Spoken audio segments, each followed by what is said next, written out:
We are? I guess. Okay. Yeah. Well, I feel alive. Here we are. I'm feeling it, but the whole streaming thing. Are we streaming out? I guess we are. So welcome to Monday night. It's 7 p.m. Eastern time. I'm Rand Hoppe. I am founder and executive director of the Jack Kirby Museum and Research Center. And I'm here in Hoboken, New Jersey. And who's this guy? Who are you? I'm Tom Kraft. I'm the president, right. president trustee of the Jack Kirby Museum. Yeah.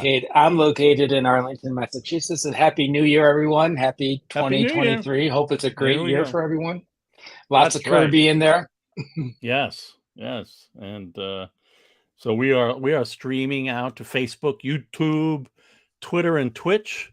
And if you're out there and you're hearing us and watching us, say hi. Give us a thumbs up. Give us a thumbs up, and or a like, or make some comments. Say hey. So there's HR. It's good to see you.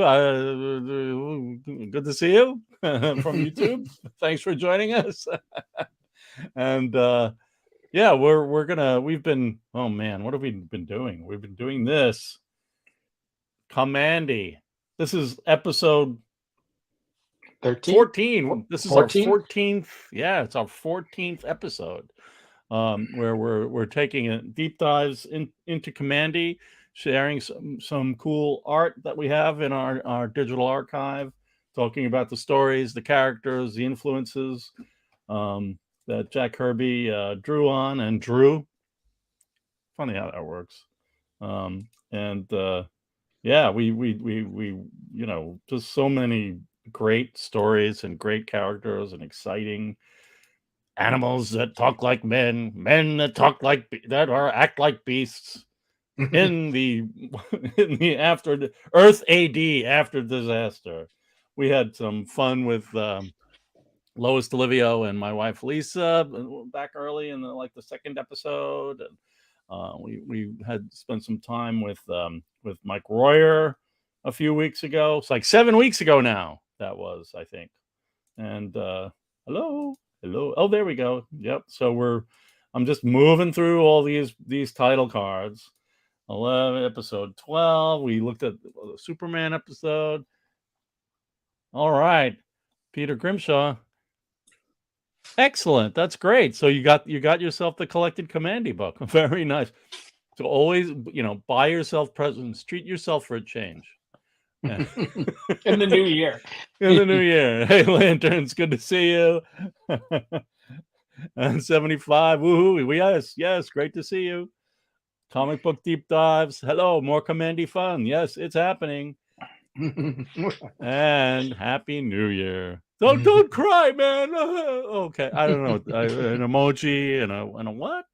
Anyhow, it's good to see everybody. Thanks for saying hi. This is our our 14th episode, and there it is. So I guess the notable thing here is that the promotional graphic that I created did not use the cover images.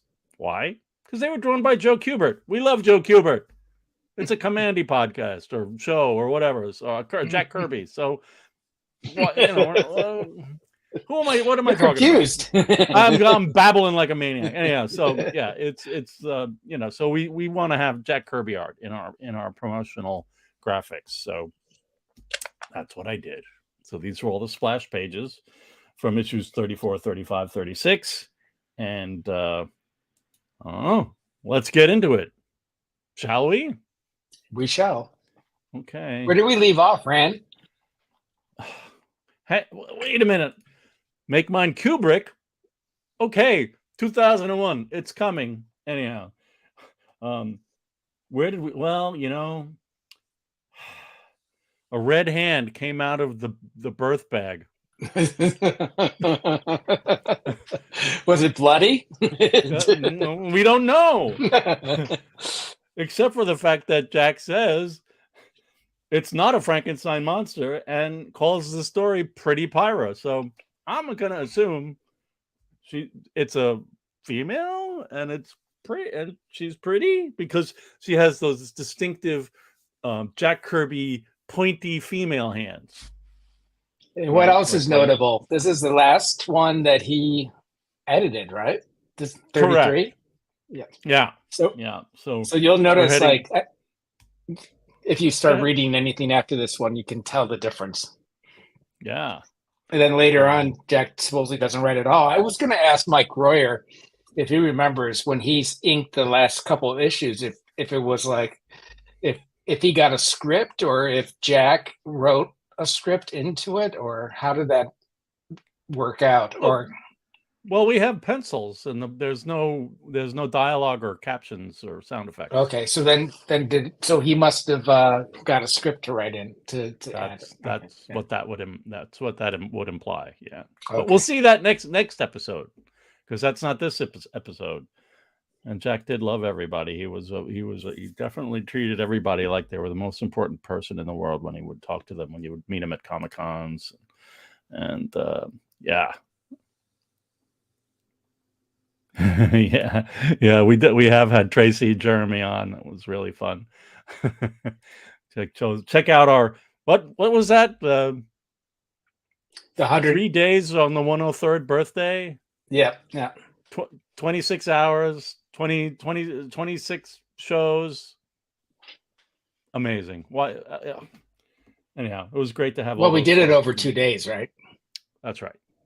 Yeah. So we didn't stay up all night, even though sometimes it felt like that. It felt like that. But all right, so let's see what do we got here. Oh, let's take a look at our map, because we don't even know where we are. Do we know where we are? We don't know where we are. They're in the UFO. They just got they were in a UFO. And UFO activity. UFO activity right over here. Yeah, we thought they were on the island, but didn't they just kind of like that area? The battle is going on between the lions and the gorillas, so we figure it's probably that area. Okay. There's Emo Kamandi up there in the upper left. And yeah. Okay. So there's the Joe Kubert cover. Kind of a surprise. Yeah, it's different. They didn't divide it off. They didn't divide the bottom off from the top. Right. And big word balloon and cool tigers. But all right, big action issue, Tiger War. Okay. So here we go. It's not a picture of the girl next door. Thanks, Jack. So I guess I got 2 things to say about this splash. Is that, and I thought of this at the last minute, so I didn't get a chance to do anything about it. But sometimes Jack draws these really great round female faces, like Crystal in that one splash from the FF that was inked by Joe Sinnott. And this is another one of them where it's like, there's just something very very attractive about, and appealing about the shape of the face. It's a great drawing. What can I say? And I guess the other notable thing for me here is that it says inked by D. Bruce Berry. It does not say inked and lettered. So who lettered it? That looks like Mike's lettering a little bit. It's possible, but that's a good point. You know what? But I think that gosh, you're right. Now that I'm looking at it, I hadn't even the copy at the top, right? Looks a lot more expressive than Bruce Berry usually. Oh, definitely. It's not doesn't look like except it's got all those. It's got like six ellipses, like 2 ellipses, like 6 dots. Like I think Mike was better about that. Anyhow, well, that's not Mike. It doesn't look like Mike's titling, but no, it doesn't. So maybe somebody else. But we'll see, as we don't have a lot of photocopies or original art from these issues. So, I think I'm showing what we have as far as original art, and photocopies aren't all that available either for as far as our stuff. But we'll take a look. There's some interesting stuff coming up. So yeah, so there, the alien is a girl. Who knew? And she looks great. It's such a cool splash. And then there's like instead of a page 2 and 3 spread, there's a page 2 splash as well. So we get 2 splashes. Yeah, the splash is very nice. Yeah, I have arms and legs. It feels strange. Yeah, she used to have. Dr. Canis is like, well, she used to be in a fireball, so okay. Yeah, and there's the the birthing machine behind her that she just came out. So I have a question. Like, what do you got? They used Kamandi's kind of molecular structure in order to form her. So is she a female version of him, or female clone or something? Maybe kind of. Yeah. I don't know. I guess a little hint that there's going to be like an origin story of her later. I guess. Yeah, I've got. Oh man, yeah. Oh boy, let's see. So she tries to walk and she can't stand. Marty says he's been waiting for this episode to share something relevant to the topic. Well, Marty, we look forward to it, and type away at will, at your leisure, at ease. At ease. No, she does look great, yeah, and she looks like 007 women. Okay. Yeah. So yeah. Well, Kamandi makes a mistake and says that she's helpless, and she doesn't like that. No, not at all. She could use some help. Helpless. What are you saying? I'll show you helpless.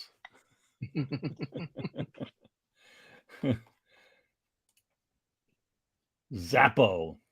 She's enraged, but she's retained her alien powers. She's a new species. She is? Yeah, Homo Hotfoot. Is that what it says? It says it right there, the upper right. Kamandi. Homo Hotfoot. Oh no, Marty. We can't take attachments of art in the chat. Shoot. Tom, can you check an email if Marty sends you an attachment? Yeah, Marty, can you send the email to Tom Kraft at kirbymuseum.org? And Tom will keep an eye on it. I've got my 2 screens filled up already, so it'll be a little. But if you send that to Tom, then we'll share it. Yeah, Homo Hotfoot. So Pyron is the word you want, as in pyromaniac. Oh man, pretty pyro. Okay. So she's angry at being called helpless, and I guess she's oh, stay where you are. What? She's chasing them. What's happening? It's cool. Yeah. A lot of Kirby crackle in that. Yeah. Lettering's kind of fun too.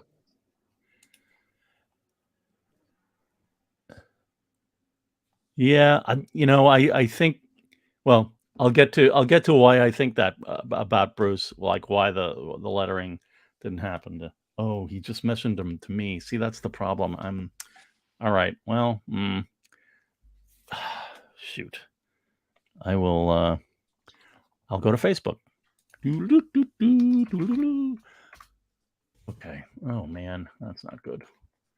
I'd like to, been friends with Marty for a long time. So let's see if I can get this to happen. Oh, look, it's a couch. Don't look at that couch. I need a new couch. I hate my couch. I'm going shopping. All right. Let's see if I can get Marty's stuff.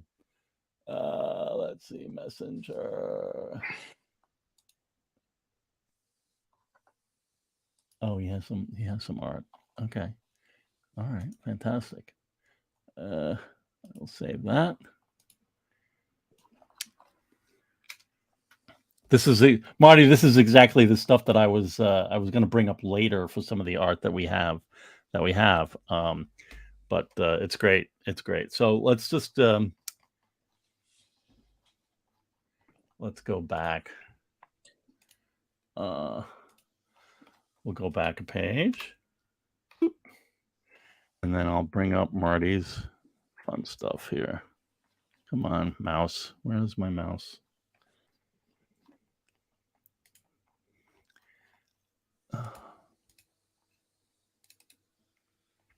Oh no, that's not good. Shoot. That's better. So over there's paste up and whiteout like crazy. And then Marty had the page before that as well, and you'll see with the page that we have. Great to scan these, Marty, for the museum. We can work on that. So yeah, it's so I mean that's what we was coming up in the other one. That I wasn't really sure how much actual copy editing there was, to be honest, because we don't have the pencil photocopies. We don't have a lot of pencil photocopies, but there was definitely like new lettering. Yeah, definitely. That where it's almost like yeah, you can see that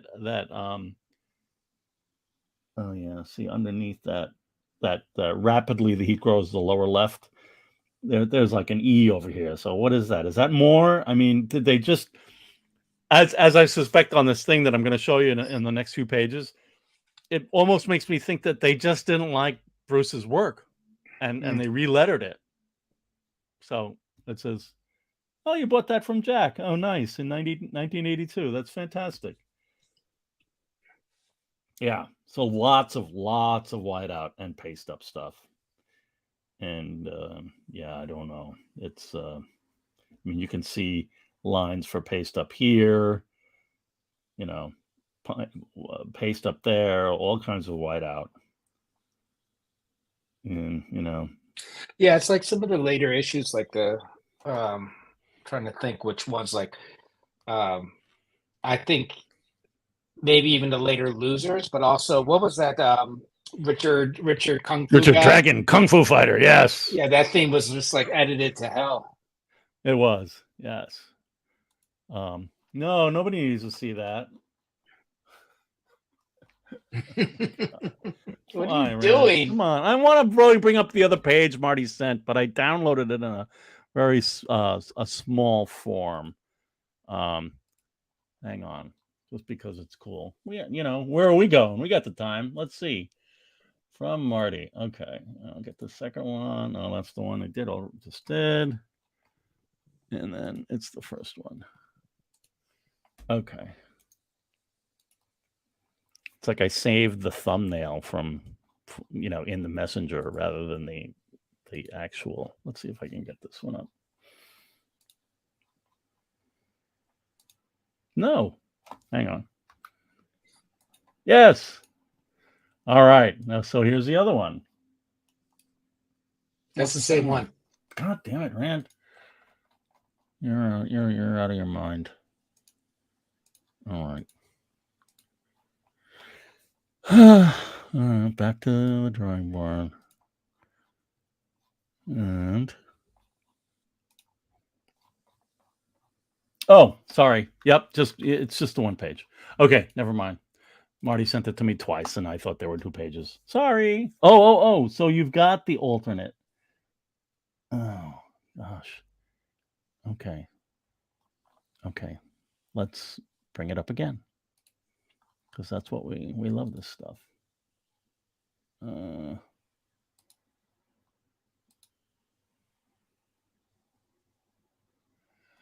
Cool. Oh, jeez. All right. Well, I'll keep vamping because I would like to show this. This actually is it actually is kind of cool.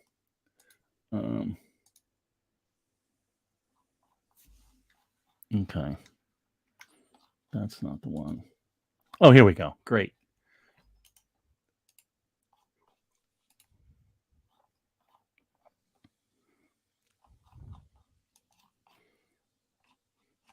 So here's the one with the paper peeled up, the pay stubs peeled up. So is it the same underneath as it is on top, just relettered? Just relettered. The heat grows more intense. No, that's different. Rapidly. So he puts in rapidly. The heat grows more intense. The Jack has the very air becomes a pressure bubble about to blast open. So it is edited. Yeah. So Pyron is the word you want, Kamandi. Okay, so the editor put in as in pyromaniac. Great. Had to be literal. Yeah, no, there's definitely additions, and there is something like that, like later. I think it's actually at the end of the next issue. We have an example of Jack's pencils, and it's like, yeah. We don't have any photocopies from this issue. I don't. Because I bet you that Jack. This is the last issue that Jack actually wrote the script in there. I don't think so. I don't know. Okay, well let's see, same page. Yeah. So the glue failed, and you could reveal it. That's great. Thanks so much, Marty. That was fantastic. I hope you all enjoyed my stumbling around on my computer and seeing a sofa that I was shopping for. Okay. All right. Yeah, so that it is slightly edited, or things are added and explain on dialogue and stuff like that. So very cool. Thanks so much. All right. So yeah, she's kind of chasing them down and telling them not to run. And Kamandi says, "You can't treat us like this, Kamandi. Will you please do what she asks?" Yeah. And she just goes off. That's it. Yeah, she goes off, and then what now? Oh, they realize that their friends are out there, and the war, the fight is happening, and they want to go out and try to help, basically. Yeah. Thank you. Thanks, Marty. So yeah, Ben Boxer is there with Tufton.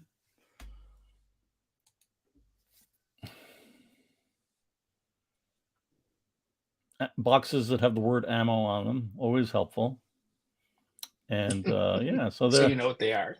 So you know.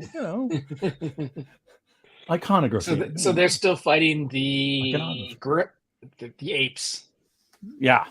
And who is it? Ram, what's his name? Ram somebody. Okay. Oh man, it's a giant ram. Yeah. Speaking of ram. So there they go. The Tiger Warrior, the mutant Ben Boxer was right. Oh my God, it's the Guerrilla Navy's secret weapon. Yikes. Hogwash. That's right. So this is where we're closer, coming up. We'll blast you out of the water. Yeah. And they've got their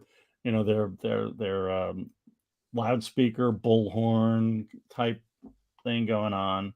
This is actually probably one of the longest battles, because it's been like at least 3 issues, right? It feels like 3 issues. Yeah. Yeah. So here we've got Tufton with a bullhorn, and you can see that whatever was going on with I believe the treatment of the word balloon, that they decided to change it and probably edited but not necessarily, right? I mean, look at this here. This is just it needs to have bouncy things on it. It can't just be a regular word. What does that do? Is it because it's only when Tufton talk? No, it's not, because they'll call up the prisoner. It's like they're speaking over loudspeakers. So they're okay. trying to be, but I, yeah. So that's what it is. It's like when that's you exactly don't, what it is. Thanks. you don't. It's like it's so funny because down here in this panel, you don't see him holding the loudspeaker up to his mouth, but he is clearly speaking to the gorillas. So they give it that style of word balloon. Anyhow, so there's what's his name? The gorilla tied up with some dynamite. And there's how it was published. So this didn't have, well, actually, up here in the upper left, that is a paste up as well. Yep. So that's what's going on.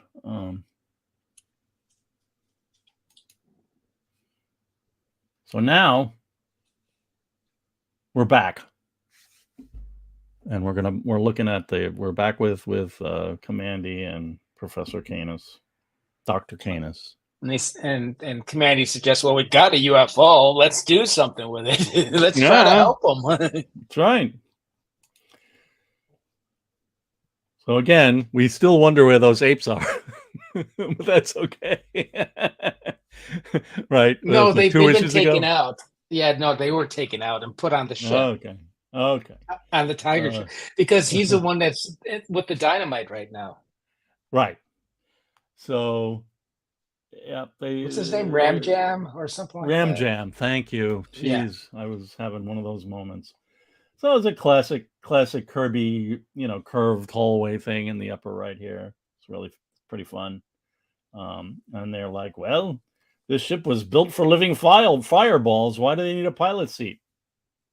That's true. But goes, apparently there's the right stuff, and they whip one together in no time. I guess. It's amazing. So now what? Well, so the way that they navigate the ship is with brain power kind of thing. Yeah, like that. Yeah, it comes right out of your head. Okay. Okay.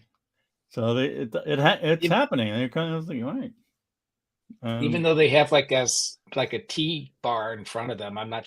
I guess it's just so that they can steady themselves. And hold on, steady themselves. Yeah. But of course, the doctor has figured out how to do it and can fly the ship with his brain. Right. He's amazing. Agreed. and so now Pyra is like, no, don't fly my translator. It's dangerous. All right. Oh, look at that. So this is the panel that up here. There's some whiteout going on there. We'll get to that in a second. But that's kind of a They also whited out the top, the very top, like the commanding. I feel like that might have been somebody who put it in later frame. On. Yeah. I guess. Lantern. Okay, so there's that. It looks pretty cool. And the UFO is flying in, and the gorillas are there, and Ram Jam. But the big thing there is that Ben is loosening because he thinks it's a crime against humanity to just blow this guy up. So he's untying him. Yeah, but this is me in Photoshop, kind of like wiggling the curves and the levels. And I really was not able to analyze what was under there. I mean, Marty's example from a few pages ago was a lot better. So it probably was edited, but I couldn't really, see. But you can see the original lettering under there. Mm-hmm. Whatever, So there was definitely editing going on. Oh, didn't mean to do that. Hello. So yeah, So that was the one example of where we had the scan of the original art that I could do something like that.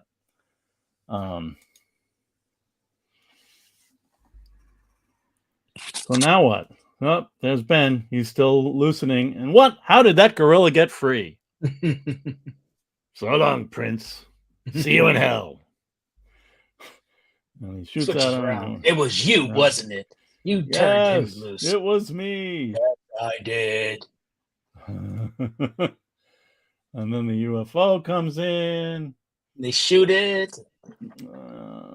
So exciting. Just very exciting. Don't give up. Let's buzz the armored rammer. Okay.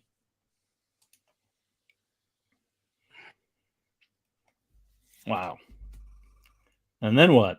Oh, Pretty Pyra has saved them. Because the spacecraft was definitely right in the path of the onrushing ram. Yeah. And Pyra gets right, takes Retreat. it out. Retreat. This kind of enemy is too much for us. Too much for us. There's a female animal in that fireball. Okay. She came over the island. She's trying to overtake the UFO. Look out, the UFO's coming at us. Hit the deck. Well, okay. She's holy just cow, flying around. Yeah. I love that last panel. It's kind of a cool view. It is. It's very cool. Totally cool. Yeah. Last two, actually. Yeah. We've upset her. Uh-oh. Now what's happening? She took over the ship. And Dr. Candace loses control of the ship. And all of a sudden they're upside down. And then boom! They're gone. They're out. Where'd they go? What next? Where'd they go? The Soyuz. We'll find out because we've got 2 more issues to go. Oh, and this is the letters page explaining that Jerry Conway has taken over the editing, and Jack is going to be leaving. And Jerry's going to edit a few issues that Jack wrote, and then he's going to actually write a few issues, and Jack will draw. Also says that Mike Royer will be returning. We'll be back with his ink-laid brush after a too long absence. And that's right. Guaranteed of quality in that department. Okay. So that's what's happening. There's another fantastic. Looks like aliens. Cover. It looks a lot like Alien. This story is like, did those guys, were they, maybe there might be other antecedents precedents as well, but it's not a science fiction tale. It isn't? No. Who says it right there? Reality has just changed. Okay. Well, they're trapped in a stranded UFO. All right. And then what? Well. Oh, that's nice. I feel like I'm reading an issue of 2001 or something. I know, it's great. Yeah. Science fiction comes to Kamandi. Yeah. The space stuff. And so you can see Pyra is standing on top of the ship. She sure is. I guess the vacuum of space doesn't bother her. No. Where is she? She's somewhere on this UFO. You can bet on that. All right, get ready. So again, Bruce is inking, not lettering. I believe he is lettering. It's just being edited so much that and relettered that whatever. So we do have pencil photocopies for this issue. Okay, so Jack did write in the balloons. Okay. Yeah, because he wrote this one, and you can, I guess, the biggest difference that I noticed. Great. We of have course, the original art. She is not drawn here.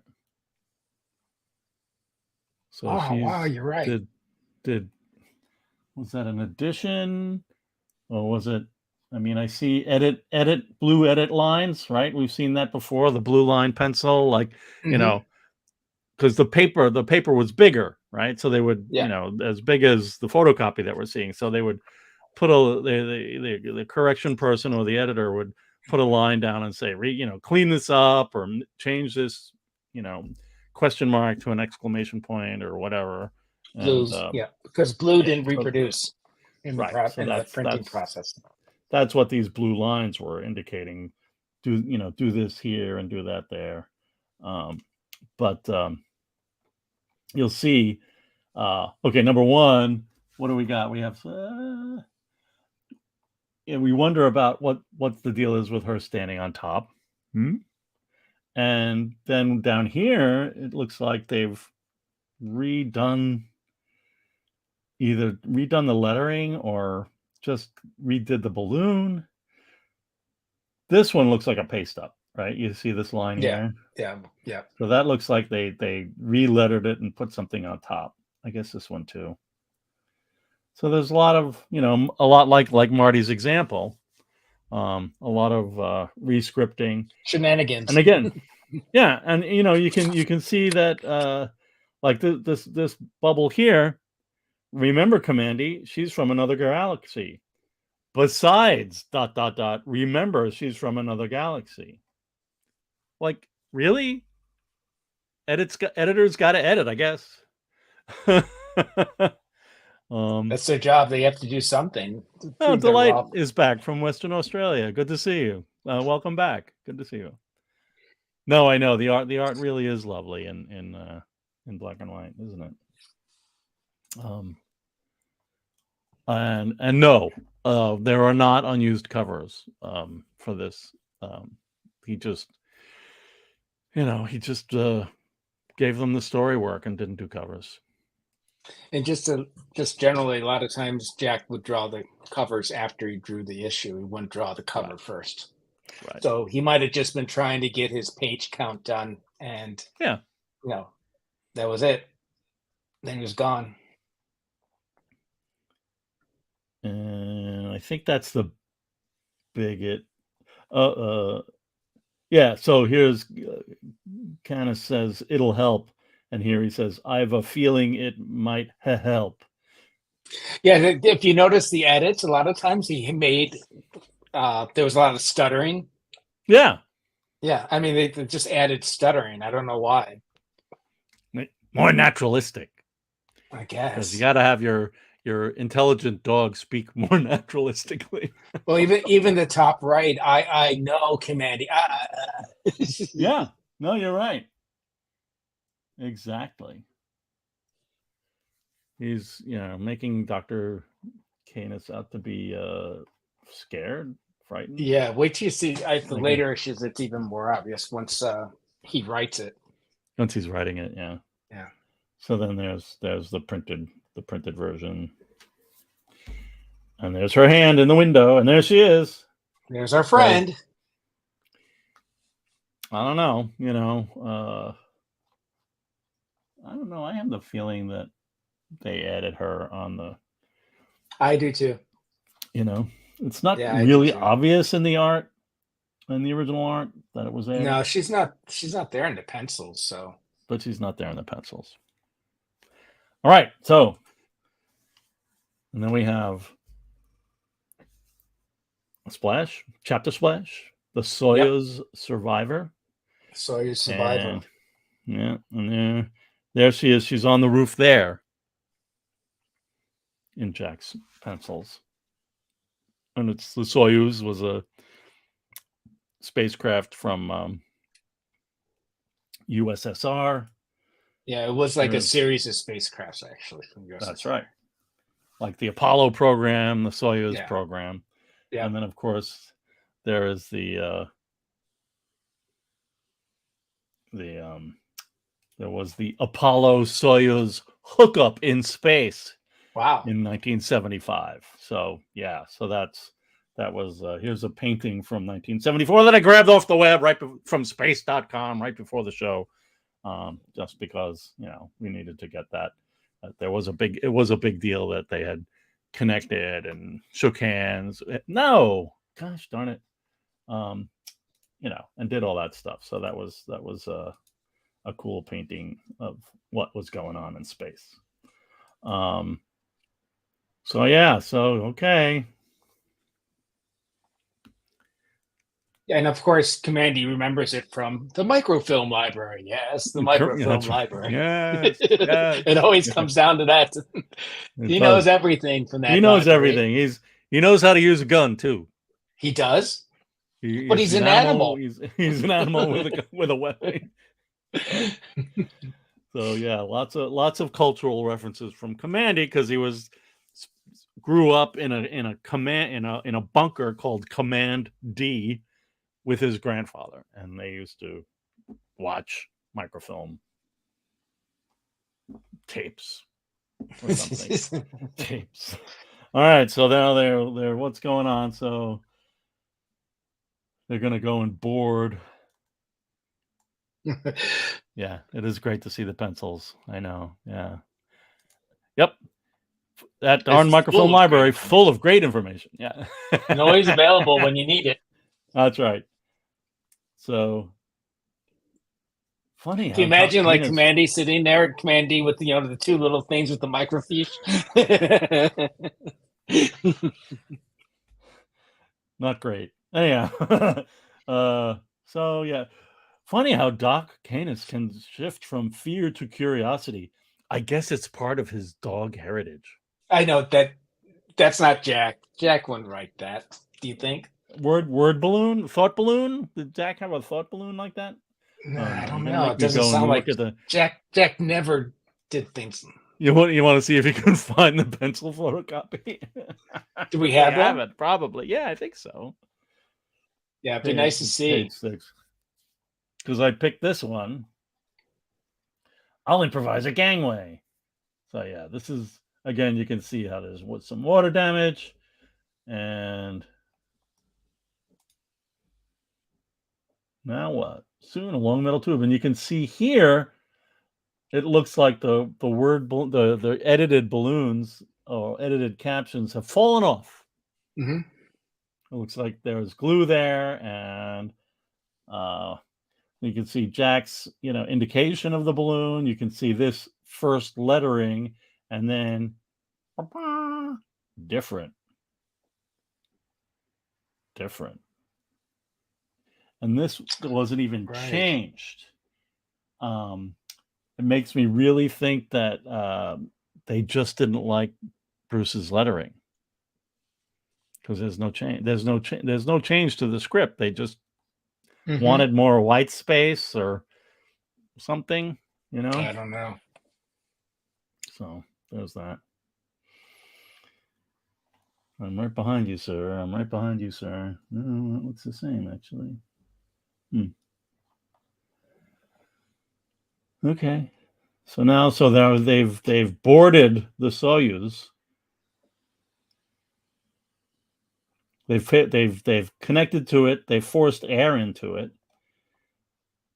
They blasted it open, and they're heading in. And what are they going to find? I don't know. Oh man, this guy. In a yoga position. Yeah. A cosmonaut. That's right. Yeah, the colors are fun. Glad you like that. That's great. So it's a cosmonaut. Yeah, he saw photos of those people in his grandfather's library. He did? And then it's like, how long has he been there? Since the disaster. Wow. And it saved his life. That means he's still alive. What? How can he be alive? It must be hundreds of years after the great disaster. And she's like, what? He's still alive? That's impossible. My faculties are extremely sensitive. This being is alive. And we learn about her faculties. She seems to have intuition a lot. She knows what's going on behind the scenes, kind of thing. He's highly intelligent. Wow. And thought quickly when calamity overtook his fellow crew members. Wow. So then she's like puts her fiery hand up to his chest, and he'll be active soon. He'll be active soon. But they don't just like stay there and watch him. Instead, they start No. wandering He'll be off. alive soon. All right, let's turn our back to him let's and go. walk away. Yeah. I actually really liked. I like the spaceman in his suit. Yeah, it's pretty It's cool. really cool. It's really great looking. It looks very. I don't know. I don't know what to say. It just looks very cool. I like it a lot. But 1959, Skymasters, thanks to our pal Richard Kolkman, reminded us about the Yoga Spaceman and Jack Skymasters comic strip. That's all I'm putting in. A beautiful panel from Ferran Delgado's Skymasters Sundays book. So, and there's a whole, I don't know, six weeks Sundays talking about the Space Force taking on yoga to try to help them get through the rigors of space travel, and how they're mocked by the media for, what are they going to do? Fortune telling and space crystals next or something? It was, anyhow. So it's just interesting that it was something that Jack was did a long time ago and then brought it back. Cool. Kind of fun. Yep. Thanks, Richard. So yeah, I love this. Especially like the awkward title, The Thing That Came Out.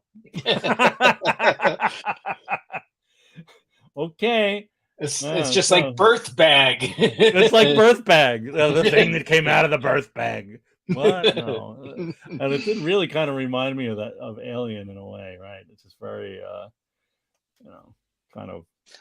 They added 2 explanation points. Mm-hmm. They added 1, I mean. I'm awake. John's got a great point. I completely picked that painting at random, because it did catch my eye. I didn't know about Robert McCall, but that's fantastic. So he also painted the 2001 movie poster and a bunch of stuff for NASA. Yeah, I mean, it was clear that was a really good one, and thanks for mentioning that. It's Matt. Hey, Matt. Good to see you, man. Yeah, it really is very alienish. Yeah. I am awake. There is air to breathe. Orders. Carry out. I can remember. I love this. It's like Jack is order, carry out, order, and then they're like, well, it must be orders, carry out, orders. Like, really? Is it like a takeout? Yeah, it's like I got to carry out orders. Yeah. I'm gonna go down the block and get some curry and carry out. Yeah, takeaway. No, forget it. I don't know what I'm talking about. Okay, so look at that. It's fantastic. That whole thing's coming out of that. Because those smarty pantses turned their back to him, and there he is. He's out. The thing that came out. Look what came out. Okay. What is it? I don't know, but it's got tentacles or something. Yikes! It's like steel cable. Yeah, that's really cool. Yow! Yow!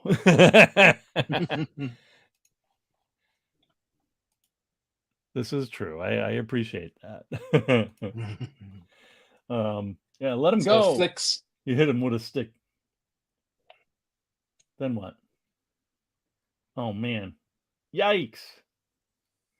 He grabs Dr. Canis. Okay. Ugh. Hang on.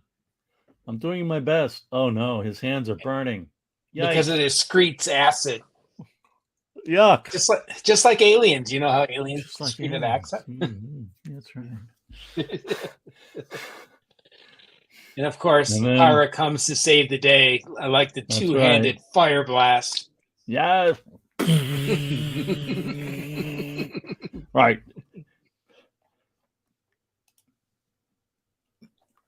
So great. Seething with agony. He releases his victim. Down here, Kamandi. How about lending me a hand? He's heavy. The doctor is injured. She doesn't lend a hand. No. Well, He just drags him down, boom, boom, down the ladder. Then this like weird thing. I find deep down, I've always resented Kenneth because he had everything and I couldn't have. But if he dies, I is really a setback. I don't know. But the other thing is earlier he was calling him sir. He stopped calling him sir now. Right. There's like 2 issues that was sir. Yeah. Now what's going on? Listen to this tape. I unscrambled it so you can understand it. This is great. Yeah. So You should read it. Listening to the tape again. Vasilevs, what's happening down there? Look for yourself. Look at the earth. Those flashes, explosions, they're everywhere. The world is an inferno. Don't you see? We dreaded has come. What we dreaded has come. No, I don't believe you. Not war. They couldn't start a war. Why not? Their side has as many fools as ours. Our wives and children, our families are down there. We've got to do something. Impossible. It's too late to help them now. We can fire the retro rockets. Try re-entry. You mean go back to that? It would be suicide. Get hold of yourself. You're hysterical. I can't stay here yet, Vasilov. I've got to get out. What are you doing? Get away from that airlock. Act like a soldier. A soldier of what, Vasilov? There's nothing left down there. We're left. And you know what our final order is? You're mad, Vasilov. To carry out that order is idiocy. To add one more fire to that blazing hell is insanity. I'm a soldier. When I am told to do this in the event of war, I shall do it. Look out, the ship's being bombarded. Shockwaves, flashes, That's it. So we've heard a lot of different things about the AD. Yeah. And some of it had to do with that drug that was in the water, and others had to do with radiation. So it must have been like a bunch of things that happened to the Earth, like there was a war going on and everything else. Yeah. No, I mean a perfect storm. Yeah. Pyra is the Captain Marvel of Kamandi. That's kind of, yeah.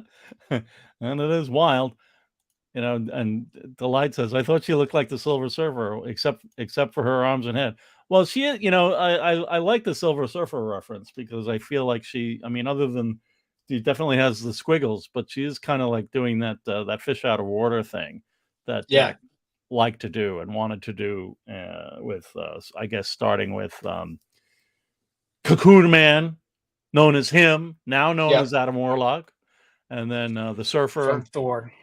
Yeah, and the Surfer, and actually, it was Journey in the Mystery, I think. X-51, Machine Man. So yeah, it seems like that was, something that Jack really liked to tell. Used to tell stories to, provide some insight on our world here on Earth or something. You're gonna miss the series when we finish. Well, we've got 2 more episodes, I think. So we'll be back. We're working on stuff. I think it's gonna be Captain America in the 70s. And the creature is back. Careful. Uh-oh. We've got to get off this ship. And there she goes. She just kind of like whoop. Sweep of her hand. She melts the metal wall, provides a pathway to the open airlock, and it slams shut, and it leaves Vasilov in his alien worm-like form on his ship. Yeah, but that doesn't look like the airlock slammed shut. Looks like it's still open. Yeah, well, it says that it slams shut. So yeah. And then this is the other one where this is great. This last part. Yeah.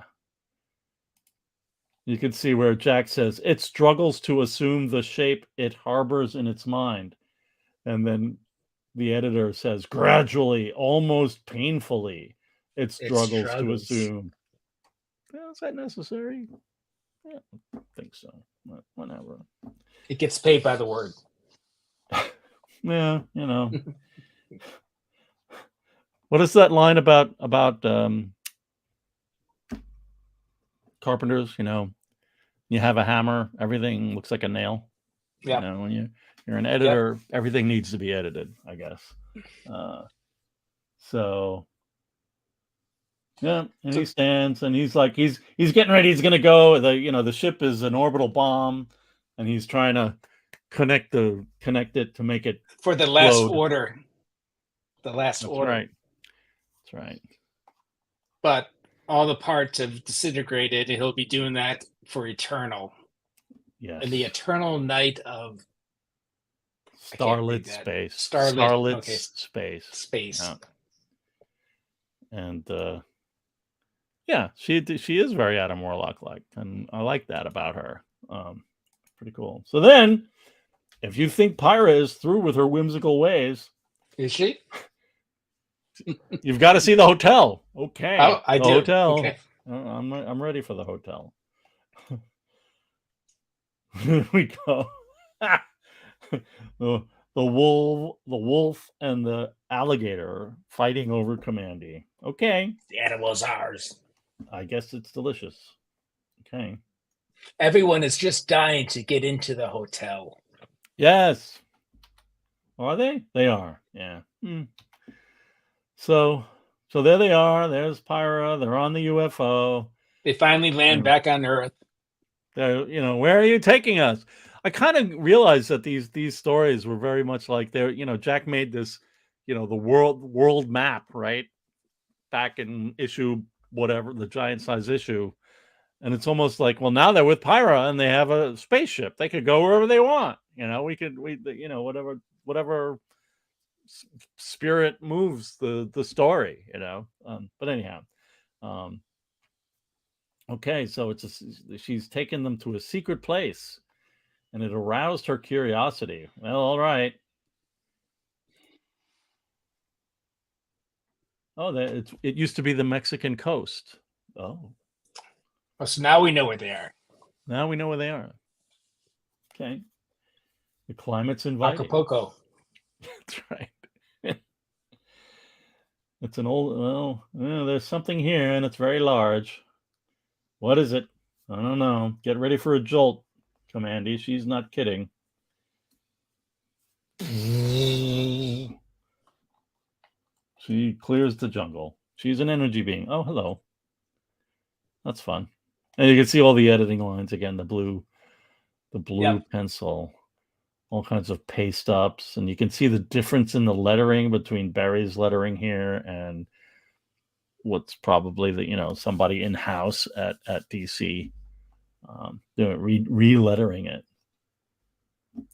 So she burns a path to the hotel. Yeah. Yep.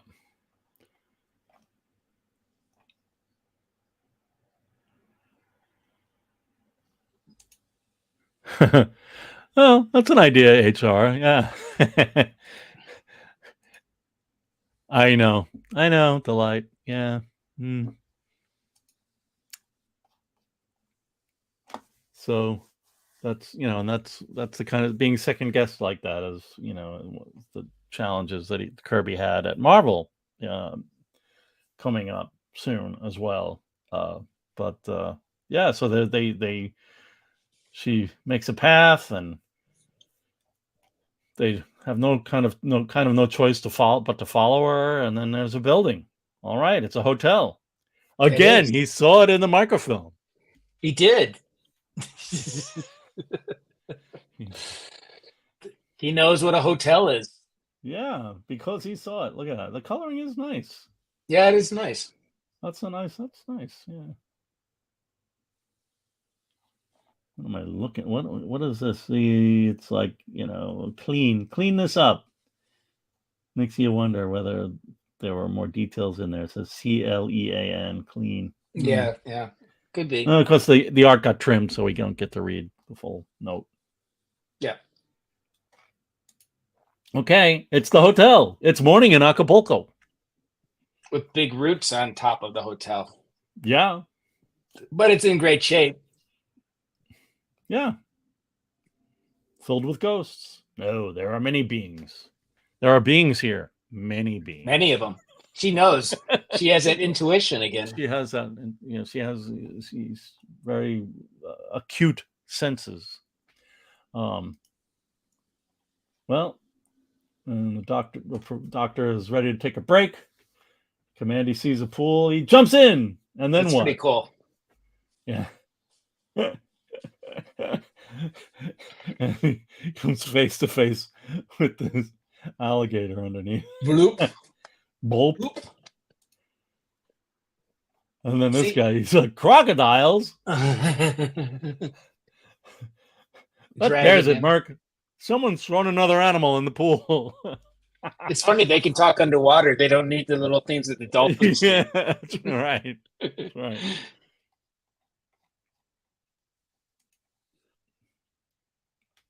Well, they grab him. They close up. I don't know what's going on here. Let me go. Let me go. You think all the water is seeping in like really fast. Yeah. They close it up. So then they bring him to the satrap, who I guess is the... Because they figured an animal contaminated the pool. Yeah. Yeah. It's a talking animal. But I just want to mention Lockjaw the alligator, Jack's hilarious cartoon character from 1947. Right. Mm-hmm. It's not the first time he did a talking alligator or a giant lizard. And these are funny strips, funny animal strips from 1947. Right before he and Joe Simon, they came out of their studio. That right before they innovated the romance comic. So it was post-war. They were doing their best to come up with something that might be a hit. And these few Lockjaw the alligator stories are hilarious. Anyhow, so it's like you could tell Jack had a great sense of humor. He could use his style of drawing for not just action like we're used to. We've seen in Kamandi so many great battle scenes and fights, but he could do slapstick stuff too. So it was really he was pretty versatile. But we know him for the action superhero science fiction stuff. But he made a lot of romance comics, very dramatic and heartfelt, and other things too. He was pretty good at.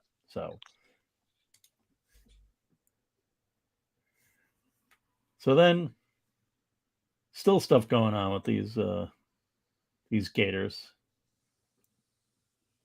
These I don't know what these belts are they have on.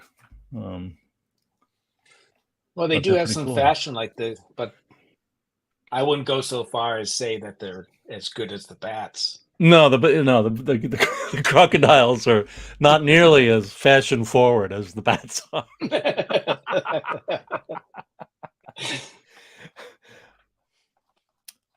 Delight, I think you're right. I think they should just call it the King. I agree. So what's going on here? And then we have what? We have a leopard? Jaguar. We have a jaguar, of course. Jaguar, Mexico, yeah. So the jaguars and the crocodiles. And what's going on with this jaguar? We found this trash swimming in our swimming pool. So here's some original art. Again, you can see paste up, paste up, paste up, paste up. This one lost its paste up. It looks like every panel's got evidence of them relettering and probably some script changes from the editor. So yeah, you can see the difference between the one where you can see the evidence of the glue. You can see that the script is exactly the same, but they felt like, I don't like that lettering. Re-letter it. Yeah, it's very subtle, but the exclamation point is on the other side of the quotes, and very little things changed. Yeah. So then what? He goes into an elevator. The jaguar. What's the jaguar doing? The jaguars keep order. Okay. We get to the lobby. There's Pyra and the doctor. So what's going on with this guy? He follows the rules. So he's like seems like he's a superintendent. Yeah. He's the organizer of the hotel. And then suddenly this guy like drops in. He fell. Yeah, but he also mentions that there's rules. The rules are there. There are rules. Yeah, and the customer, the prime rule is the customer is always right. Right. Mm-hmm. So it's a right of possession, civil rights, human rights, basic rights. It's one thing to have them. It's another to keep them in a place like the resort, which shelters a wide variety of guests. These rights take on an old meaning, a meaning of as old as survival of the fittest. In Kamandi's world, it tells the tragic story of man's plight. He must fight for the right of possession. And they're fighting. That is some wild fighting going on there. You've got wolves and humans. All the humans are being beat up and battered, and there's a crazy guy facing the bottom right corner again. Yeah. So they're basically saying the wolves are taking over the floor. So eviction battles go on all the time.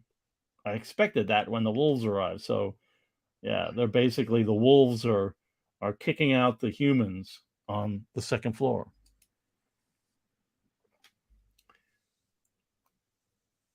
They're beating. How do humans get there? They just wander in and then they take over a floor? I don't think that is explained. They just happen to be there. Yeah. No, I know, John. Yeah. Yeah. So what?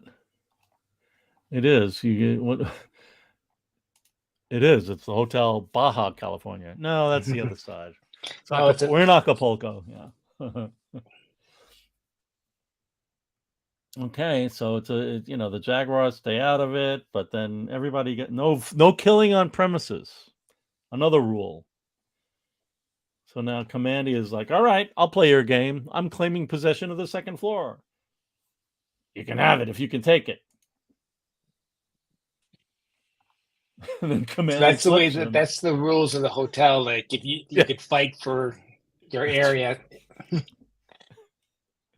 But there's no killing in the hotel. No killing. That's right.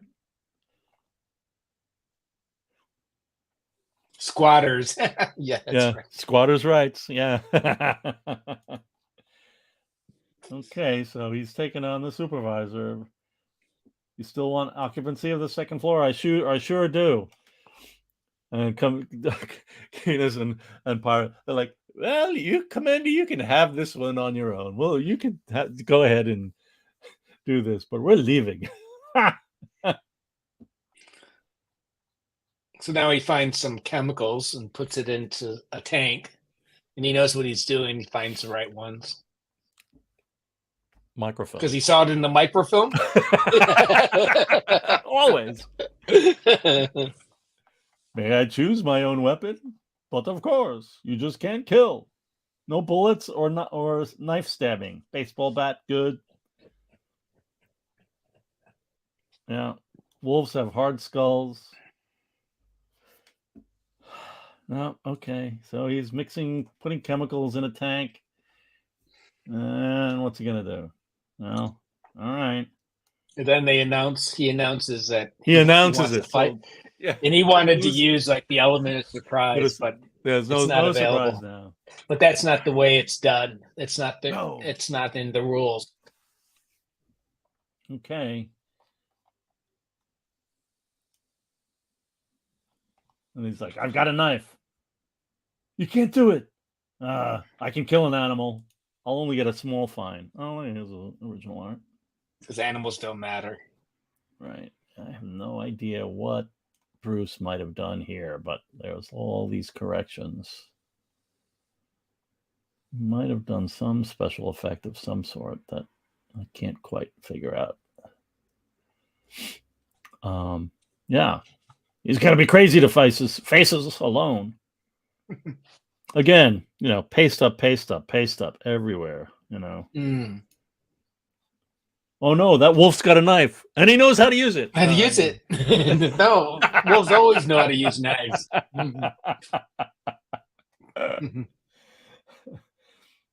Oh Spack. man, Double dealing. Spack. Wolf. Yeah, and then wah, there he goes. Yuck. He smells like a pigsty. I can't stand it. And then I gotta clean myself of this. We can wash off in the pool. Well, yeah. Then Go ahead. crocodile. It's crocodile time. Kind of a quick ending. I didn't skip a page, did I? No. The Crocs. And that's it. Well, the wolves are on the run. I know. The customer is always right. Yeah.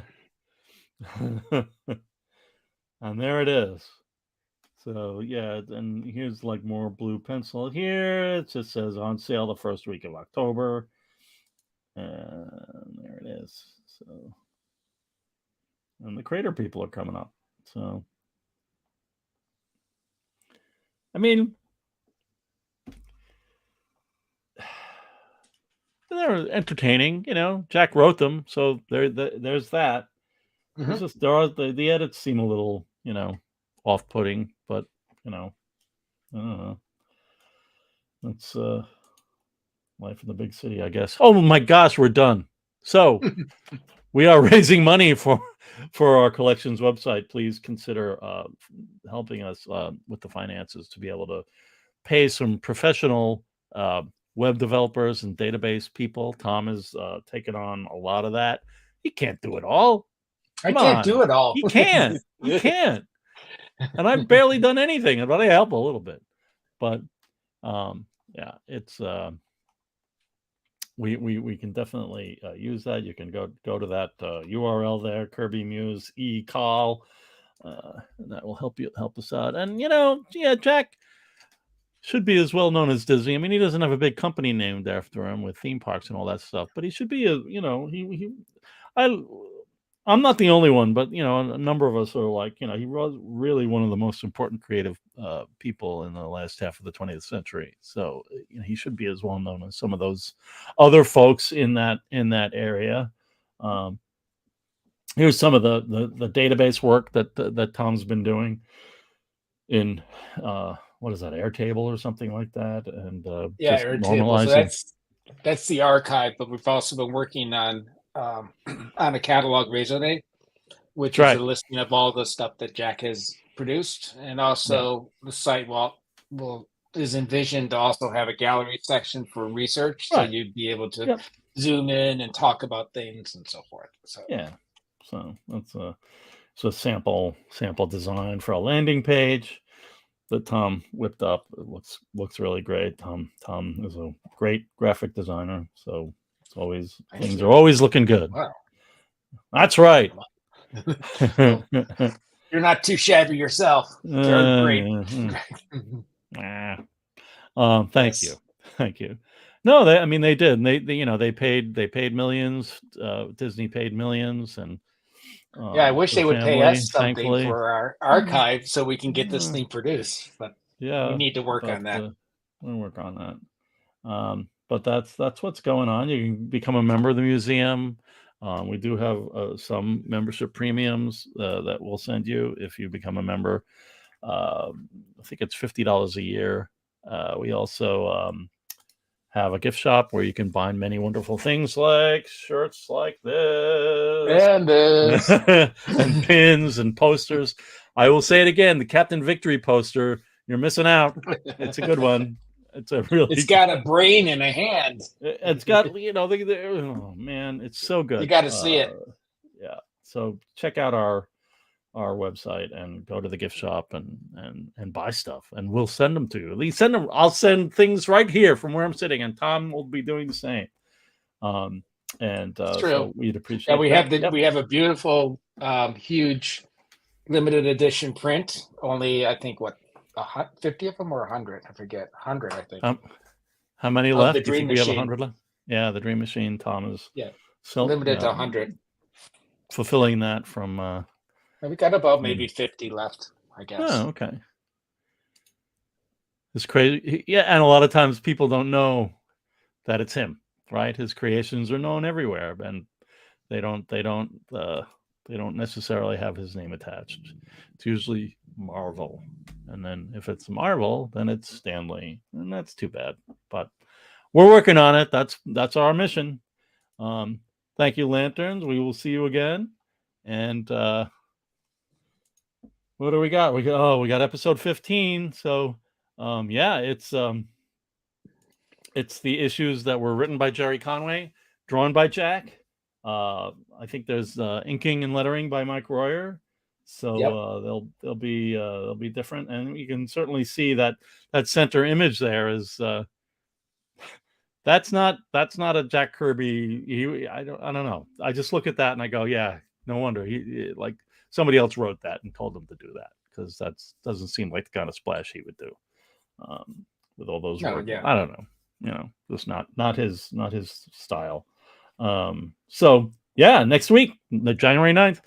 Oh, Bob, thank you. That is very, very kind of you to say. Become a member of the museum, and we head over to our website.